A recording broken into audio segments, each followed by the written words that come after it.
Camille and James here from 88 Fitness Training. Welcome back. Today we have a really great lineup for you. It's all cable rear delt exercises. So if you've seen our dumbbell version, this is going to be the cable version of the best exercises you can do for those rear delts.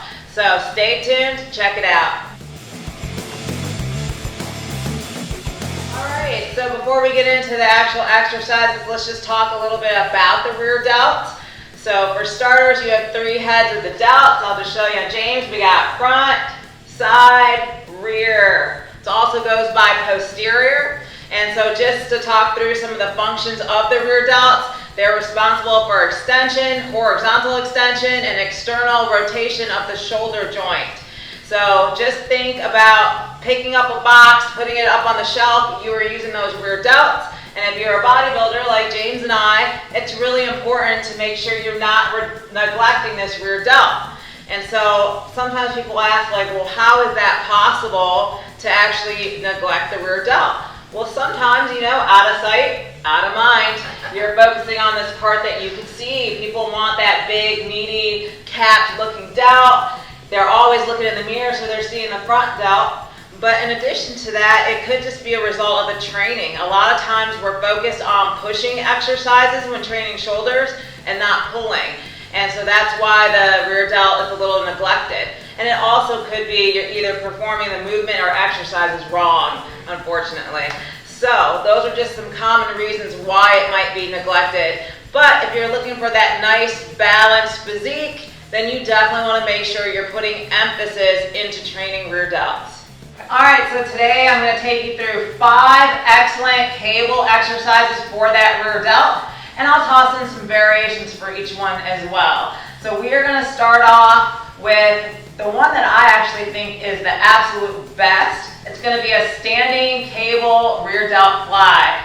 So, alright, James is going to demonstrate this for me. You're going to set your cable towers up to about shoulder height. You're going to crisscross your arms and come back and squeeze. So the benefit of doing this is because you get that extra range of motion. He's able to cross those arms over and really stretch those delts. And then he can come back and squeeze. And so this is one of the benefits of training with cables. You get constant tension. A lot of times when you're using dumbbells, you're focused on the lowering part, the eccentric part. In this case, you can really concentrate on the concentric part as he's moving that weight back and then squeezing. So just like that, this is going to be probably the number one that you can do on the cable, in Camille's opinion. All right, so you saw it just like that. Alright, so I'm going to show you just a slight variation of the standing rear delt cable fly. This is going to be a single arm variation. So sometimes people have a hard time feeling that rear delt. If this is the case, I like this variation. You can get a little deeper stretch as you come across the body, and you can just focus on moving just this one part of the shoulder, the rear delt right there, instead of having to worry about 2 arms. So if you're struggling to feel it, try just doing it single-armed for now. Alright, so the next one I'm going to show you is going to be a bent-over reverse fly. I think this is another excellent rear delt exercise. In fact, I think it's James's number one. It is. So you're just going to set your towers down at the bottom here. You're going to face the stack, grab and crisscross, and then come up and fly. So kind of similar to the standing, but you're training your rear delts from a different angle, different position. But the benefit here, again, just like the other one, is the extended range of motion where you can really stretch those delts. So see, as he comes down to the bottom, he crisscrosses those arms, comes up, squeezes, just like that. So definitely, this is either number 1 or number 2, depending if you believe Camille or James. But either way, if you're looking to build up those rear delts, this is where it's at. So you see, he's just doing it another way, so you can see. You really see the extra stretch on those rear delts. And what do we always say? Muscle stretch while under load, most potential for growth. So this is a really great variation that you can try. Alright y'all, so if doing the bent over reverse fly causes a little bit of lower back pain, another great way you can do this is just a supine reverse fly. So James is going to lay face down, same thing, he's going to crisscross the arms and bring them down just like this. I guarantee you this is an exercise you have not seen done at the gym, but it's really effective. You're still going to feel it on your rear delts just the way you would if you were bent over doing these. So set the towers up so you can fully extend your arms, crisscross them to get that deep stretch on the rear delt, bring them back, down, and squeeze those rear delts just like that. So again, if the bent over reverse fly causes back pain, try doing them supine on a bench just like this. The third exercise I'm going to show you is a wide cable row.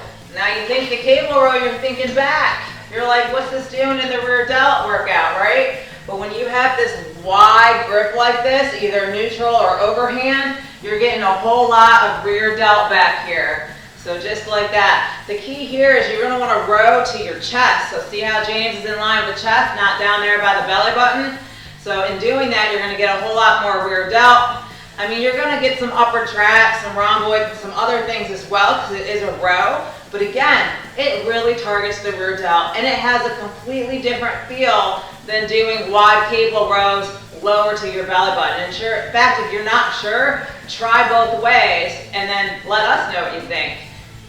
So if for some reason you can't get on the seated, wide row like that, another variation you can do that will still hit that rear delt is your traditional pull-up.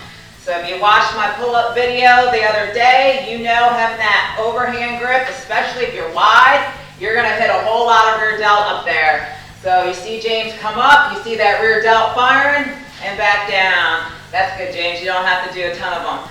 But again, if you can't get on the seated wide low row, which a lot of times you can't just because gyms are packed, but I guarantee that pull-up station is probably available. And even if you can't do a full pull-up, doing this assisted and that really wide grip. It's all about that wide grip. You're going to hit a lot of that rear delt. All right, so the next exercise in our workout is going to be a face pull. So set up your tower. You want to be slightly higher than shoulder height. It can be all the way up to. And now you're going to grab it with palms down, grip, and you're going to pull it back and squeeze. So see the squeeze on the rear delt there? Just like that. So you want to stretch, but you don't want to lose tension on the cable, so don't let it click. And then bring it back and squeeze that rear delt just like that. Now there's a couple different ways you can grip it. So James got the palm down grip, but there's also claw grip. So switch the claw grip for me.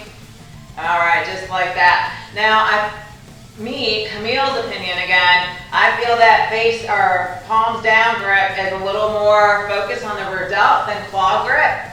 But again, as you start to get heavier, you might want to switch to claw grip because your thumbs get a little worn out with the palms down grip.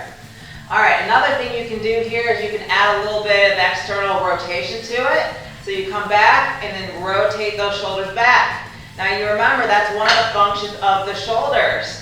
So you can add in that little bit of injury prevention in there, but that's really what it's at, that's all that that's doing, right? So in terms of building mass in the rear delt, you wouldn't really be doing this because you can't really go super heavy. All right, that's good, James, that's good.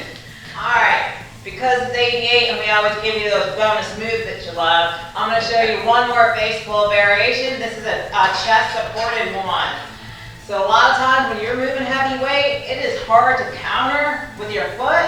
So get a bench, put it upright. You want the cable directly in line with those rear delts. Stretch, really let your arms wrap around that bench. So see these fully stretched, bring it back, squeeze that rear delt. If you're trying to move a lot of weight in the face pull, this is where it's at. You can do it a lot heavier than you would be standing.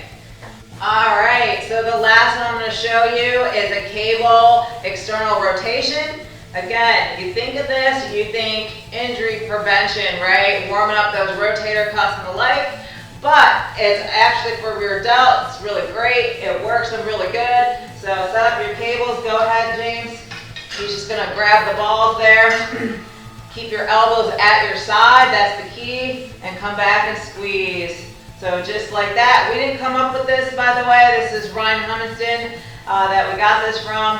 But towards the end of your rear delt workout, if you put this in, I guarantee you're going to feel it right here and it's going to burn. It's going to really, really burn. So So don't just think injury prevention when you think external rotation. You can also use it to work those rear delts and really burn them in good.